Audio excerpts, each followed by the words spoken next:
This program is brought to you by Link TV for educational and non-commercial use only.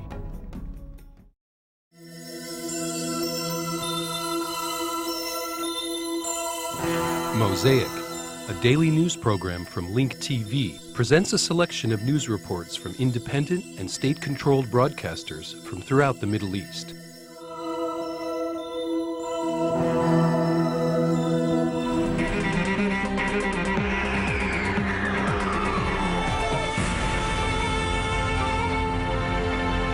أحييكم من جديد ونتابع من أمريكا حيث حذرت دوائر سياسية U.S. political and intelligence agencies warned of attempted al-Qaeda attacks on the United States in the next few months. ينفذها تنظيم القاعدة خلال الأشهر المقبلة وتأتي هذه التحذيرات عقب رصد. These warnings come after U.S. intelligence surveillance found that al-Qaeda is deploying operatives inside and outside the U.S. for new attacks.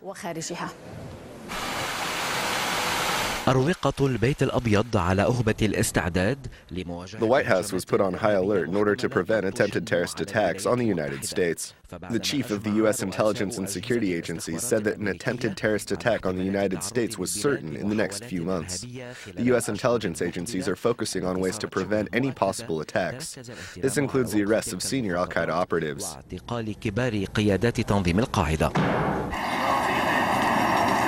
مدير المخابرات المركزية ليون بانيتا قال أن القاعدة تحفز المتشددين الموجودين أصلاً. CIA Director Leon Panetta said that Al-Qaeda is inspiring homegrown extremists to trigger violence and instability in the U.S.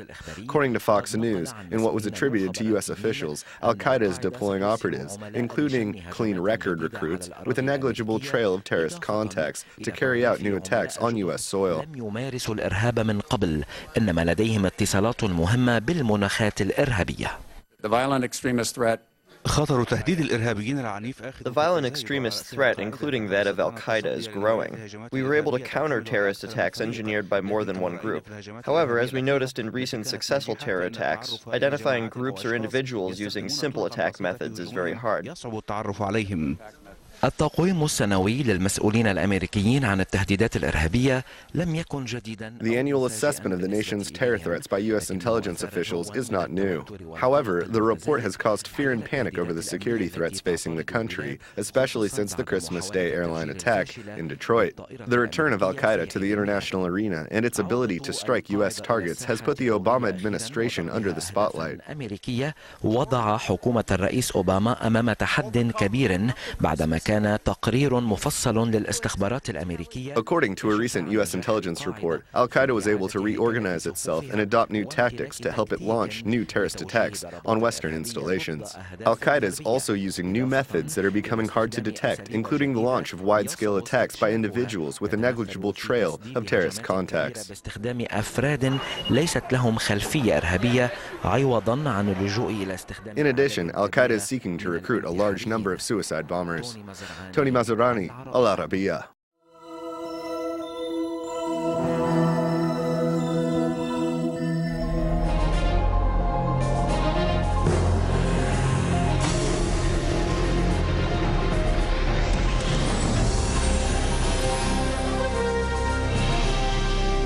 قالت حمدية الحسيني رئيسة الإدارة الانتخابية لمفاوضة الانتخابات. The chair of the Iraqi High Electoral Commission, Hamdiya al-Husseini, said that the parliament's anti-discrimination committee will allow candidates subject to the accountability and justice law to take part in the upcoming elections. الهيئة التمييزية قررت إرجاء النظر في الطعون المقدمة من قبل المرشحين المشروعين. Al-Husseini added that the commission postponed a review of the complaints, which were filed by the 500 candidates barred from taking part in the upcoming elections next March due to their affiliations with the outlawed Ba'ath Party.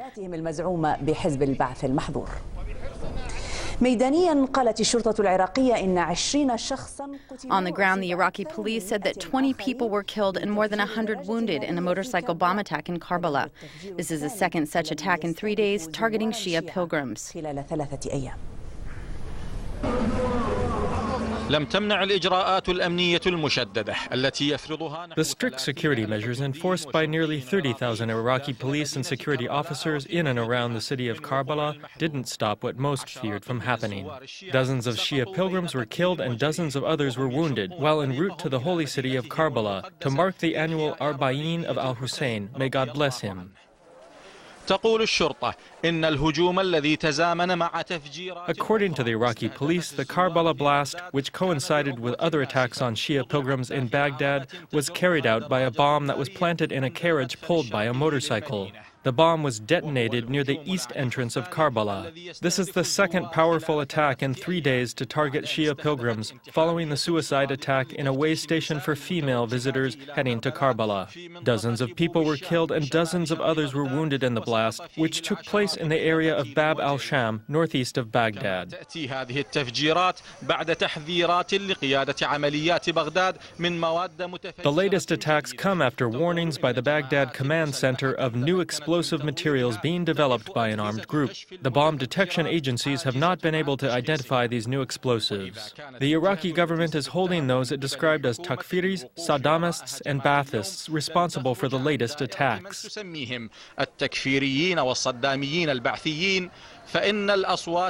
However, many are accusing the government and its security institutions of negligence, especially after the surfacing of reports on the ineffectiveness of bomb detection devices used by Iraqi security forces.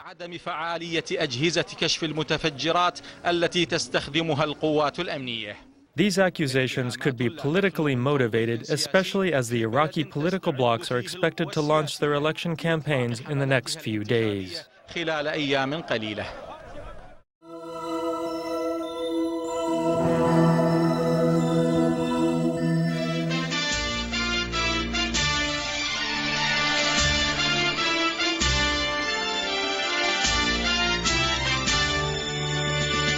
من رافدين نقدم لكم نشرتنا الإخبارية والتي نبدأها بالأوضاع. Peace be upon you. We start our news here in Rafedin with the security situation in the country. One person was killed and 6 others were injured in 2 separate attacks in southern Baghdad. Also, an Iraqi government investigator was injured when a sticky bomb attached to his car blew up in western Baghdad. In addition, 2 Iraqi soldiers were injured in western Mosul in the center of Ninawa province. Al-Bitira military airport in southern Al-Amara in the center of Ninawa province was attacked by 3 missiles. من ناحية أخرى تواصلت حملة الاعتقالات العشوائية. Meanwhile, random arrests continue. Government forces arrested 10 people during a military operation carried out in Diyala. They said that the individuals are wanted. At the same time, American occupation forces arrested 1 person during an operation in Al-Miqdadiyah. ونبقى مع الوضع الأمني. إذا عثرت قوات من الجيش الحكومي والشرطة على مخبأ. Meanwhile, government forces and the police found 2 weapon caches in Mosul. Police sources said that government forces found the first cache in the neighborhood of Nablus in western Mosul. The second cache was found in Hammam al-Alil, south of the city. جنوبي المدينة. وأشارت المصادر إلى أن المخبأين كانا يضمان العديد من القنابل. The police said that the 2 caches contained ammunition, detonation devices, many hand grenades, and other weapons. في هذه الأثناء عزت لجنة الأمن والدفاع في البرلمان الحالي تصاعد. Meanwhile, the security and defense community at the parliament attributed the rise of violence in the recent period to the corruption of some military leaders and the dysfunctional explosive detection equipment. Members of the committee said that the ability of some groups to go through checkpoints, reach sensitive areas, and destroy hotels in Baghdad undoubtedly proves that the security agencies have been infiltrated. They added that some of those who work within the security agencies are corrupt and can be bribed with cash. يتم شراؤها بالمال. قصفت المدفعية الإيرانية عددا من القرى في سفح جبل. Iranian forces shelled a number of villages in Kandil Mountain. According to knowledgeable sources, the shelling continued and included villages in Fashlir, the province of Suleymaniya. We do not have any information about the level of destruction there. It is worth mentioning that Iran violates the Iraqi territory by shelling border areas in northern Iraq every once in a while the government stays completely silent and does nothing. أعلن جيش الاحتلال الأمريكي مقتل أحد جنوده بحادث زعم. In other news, the American Army announced that 1 soldier was killed, allegedly in a non-combatant incident in southern Iraq. The Pentagon claims that this raises the death toll of the American occupation soldiers to 4,375 since the beginning of the occupation of Iraq in 2003. The number includes 5 others who were killed this month. However, according to other American institutions, including the U.S. Veterans Affairs, more than 33,000 Americans have been killed so far, as claimed on their website. يأتي هذا بينما واصلت المقاومة العراقية عمليات. Meanwhile, the Iraqi resistance continues to carry out sophisticated armed operations against the occupation. مزدوجة على مدرعة تابعة لقوات الاحتلال في منطقة. The religious body of Ansar al-Sunnah organization claimed responsibility for the attack on an American armory in al-Bassan, east of Baghdad. في غضون ذلك أكد أعضاء في لجنة حقوق Members of the Human Rights Committee in the current parliament said that many prisoners are being subjected to physical and psychological torture. The committee said that prison authorities are unprofessional and accused them of being behind the dangerous human rights violations of prisoners. They also said that corruption is widespread in most executive branches, and especially in the Human Rights Ministry.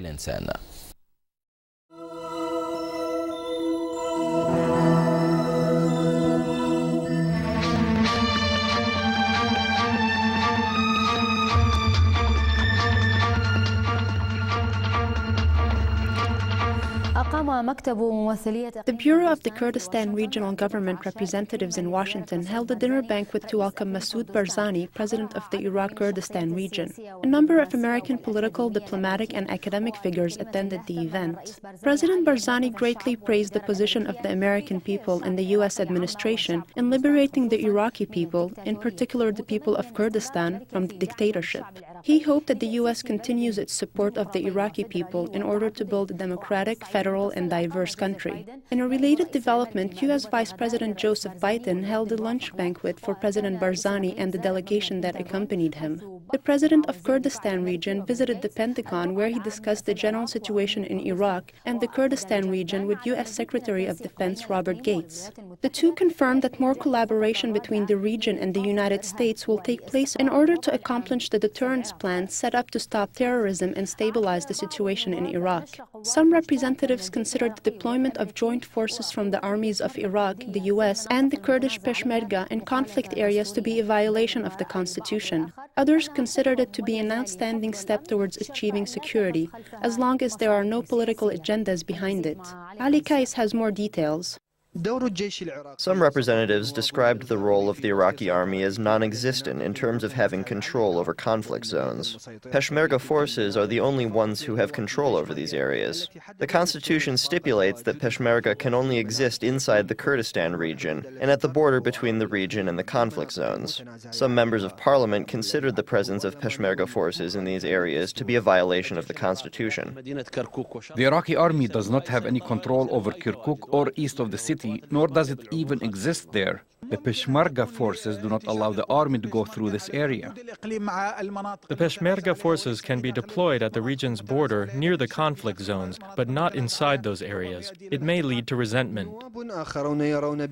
Other representatives believe that the deployment of joint forces in the conflict areas is a good step towards achieving security, as long as it is for security purposes and not for some political agenda or economic greed. Deploying any forces for political or constitutional reasons may be interpreted in a certain way. The stability of the country should not be obtained in a way that increases people's concerns about each other.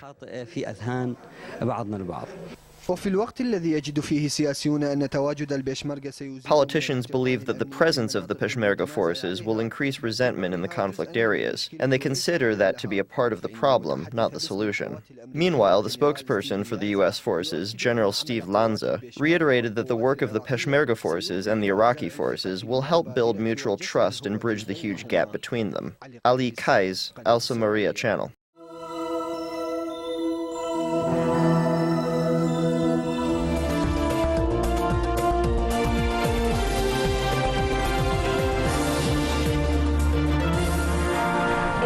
غزة وصل اليوم عضو اللجنة المركزية لحركة فتح نبيل شعث. Fatah's Central Committee member Nabil Sha'ath arrived to Gaza today to hold meetings with leaders from Hamas and other Palestinian factions with the objective of speeding up the national reconciliation process.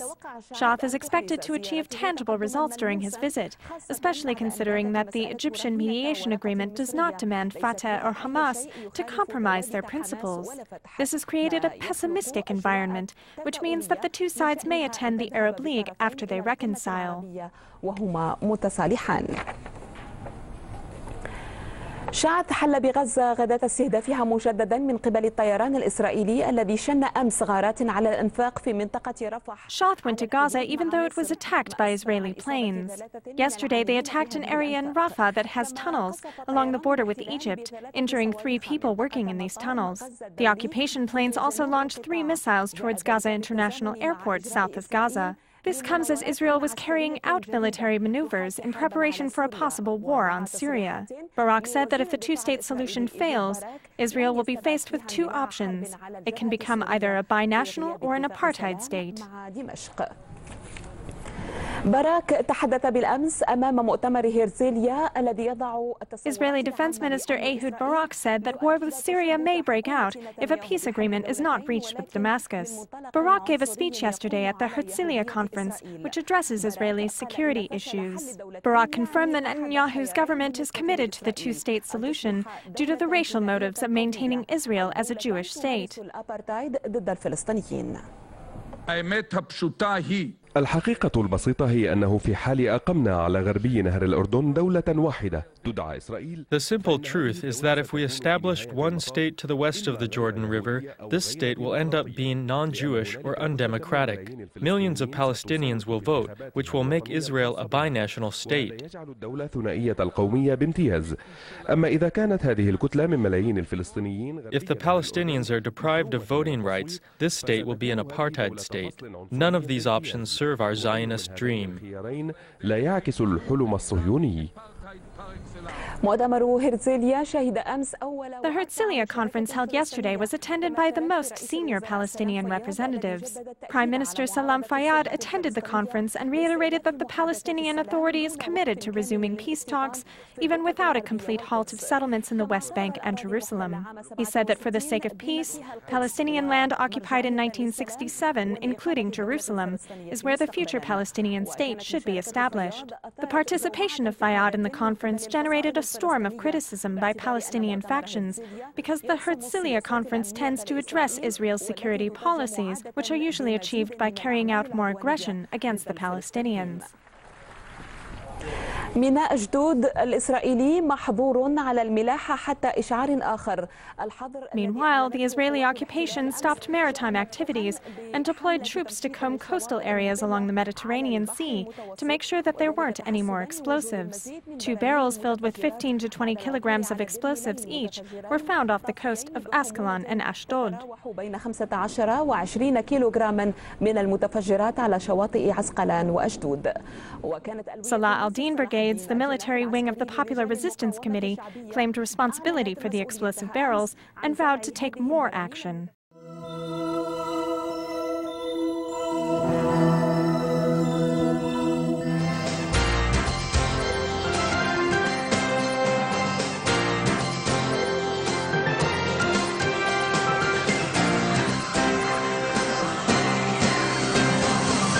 Beaches in the south of the country remain closed following yesterday's discovery of 2 bombs that arrived from Gaza by way of the sea. Security forces say they believe more explosives may wash ashore in the coming days.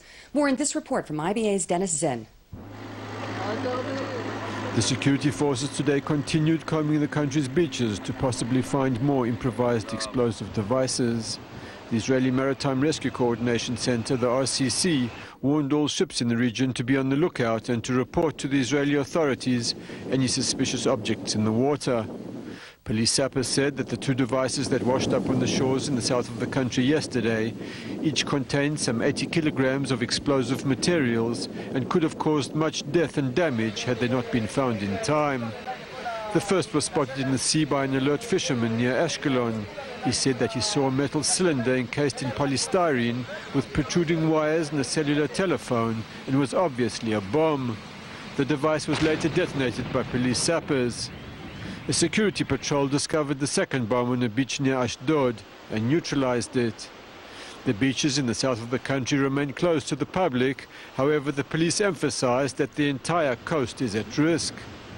The terrorists who launched these primitive floating bombs probably hoped that they would float close to an Israeli ship or into an Israeli port, where they would be detonated by telephone call. Naval intelligence sources today said there were a number of recent unexplained small explosions in the sea off the Gaza coast. They suggested that the explosions could have been either tests of the waterproof detonating devices or possibly premature explosions, or even attempts to draw Israeli Navy ships to the area where more IEDs would be detonated. In any event, the sources said that the sea route for terror attacks would have to be closely monitored. They said that while these maritime mines that were found are primitive, just 10 years ago, the Qassam missile enterprise started out as street poles filled with agricultural fertilizer. Dennis Zin, IBA News. Negotiations over the release of abducted IDF soldier Gilad Shalit have come to a complete halt with no sign of progress in the near future. This according to senior Hamas official in Gaza, Mahmoud al-Zahar. In an interview with BBC, al-Zahar said that currently no one is mediating between the two sides, and he blamed the collapse of the talks on the policies of Prime Minister Benjamin Netanyahu. The Okaz Arabic Daily, however, today reported that it was a Hamas decision to temporarily halt the negotiations for Shalit's release due to the assassination of the group's top commander, Mahmoud al-Mawkhouk, in Dubai last month. Meanwhile, Israeli activists from the Campaign to Free Shalit renewed their demonstration along the Gaza border today. Activists blocked the Kerem Shalom crossing for over an hour, preventing fuel and supply trucks from entering the Gaza Strip.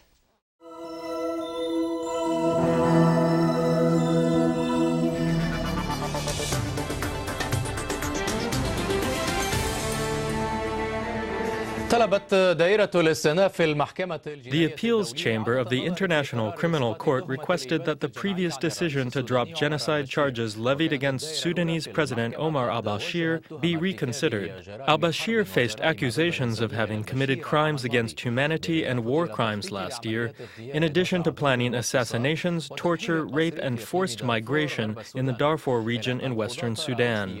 However, the court's judges decided in the beginning that they do not have sufficient evidence to charge the Sudanese president with genocide. If the existence of genocidal intent is only one of several.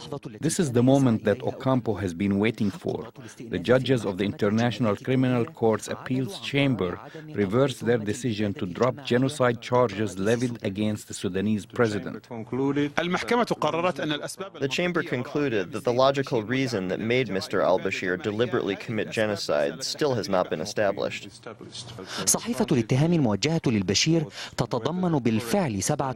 The accusations against al-Bashir consist of 7 counts of crimes against humanity and war crimes committed in March of last year. They include killing, torture, and rape.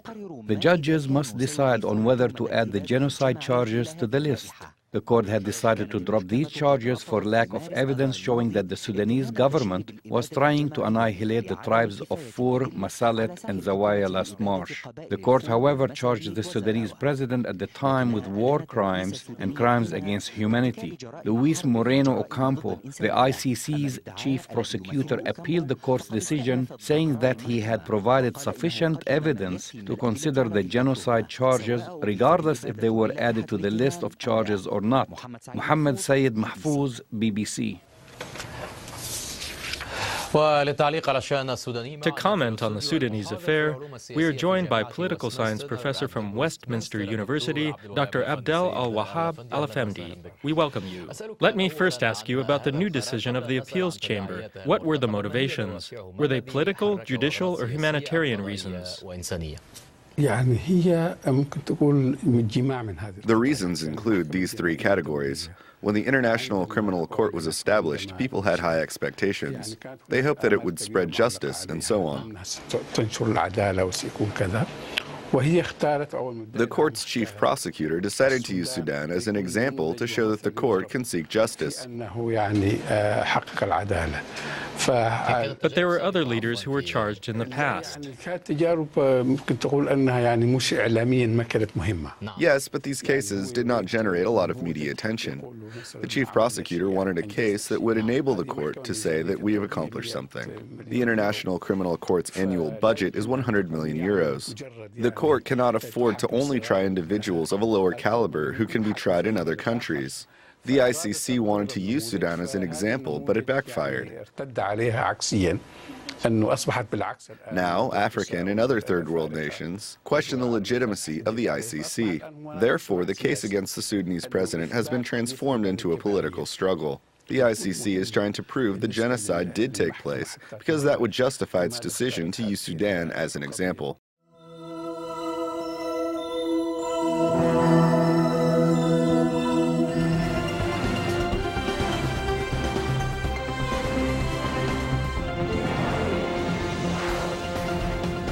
Iran's President Mahmoud Ahmadinejad has unveiled 3 new satellites, which have been designed and built domestically. This has opened a new chapter in Iran's space program, and if Iran continues to pull off more successes in the field, it will soon stand among the top 5 countries possessing modern space technology. We have more for you on this story. The new homegrown satellites were Tulu, Misbah-2, and Navid, which are slated to be launched into space in the future. President Ahmadinejad also unveiled the domestically built Simorgh satellite carrier, whose engines have all been built by Iranian specialists. The enemies, like in other fields of science and technology, have always tried to prevent Iran from making progress. But despite their efforts, Iranian scientists have once again proved their presence in space. Meanwhile, in the ceremony, it was announced that the Kavashgar 3 rocket was launched into space. The launch of Kavashgar 3 is a turning point in Iran's space program because it carried a living creature into space for the first time. The Kavashgar 3 or Explorer 3 was launched into suborbital space with a mouse, turtle and worms on board in a life support capsule. According to officials, all these creatures made come back home alive. The Simorgh rocket can carry a satellite weighing 100 kilograms up to 500 kilometers above the Earth. The news came out on the occasion of Iran's National Space Technology Day. The day was named after Iran successfully placed its first homemade satellite Omid into orbit last February. The Explorer transfers telemetric data and live pictures, as well as flight and environmental analysis data. Live video transmission and the mini environmental lab enable further studies on the biological capsule. Iran is planning to send its first astronaut into space by 2021, and experts say the launch of Kavashgar 3 with living creatures on board has paved the way for Iran to achieve that goal. Saman Kujuri, Press TV, Semnan. Get more news about the Middle East online at linktv.org/Mosaic. The Mosaic webpage offers a complete archive of Mosaic programs, program transcripts, the Mosaic video podcast, and the Mosaic Intelligence Report, a weekly analysis of the hottest stories from the Middle East. The views expressed on Mosaic are those of the participating broadcasters, not Link TV or its sponsors. The production of Mosaic is made possible with the support of viewers like you. Thank you.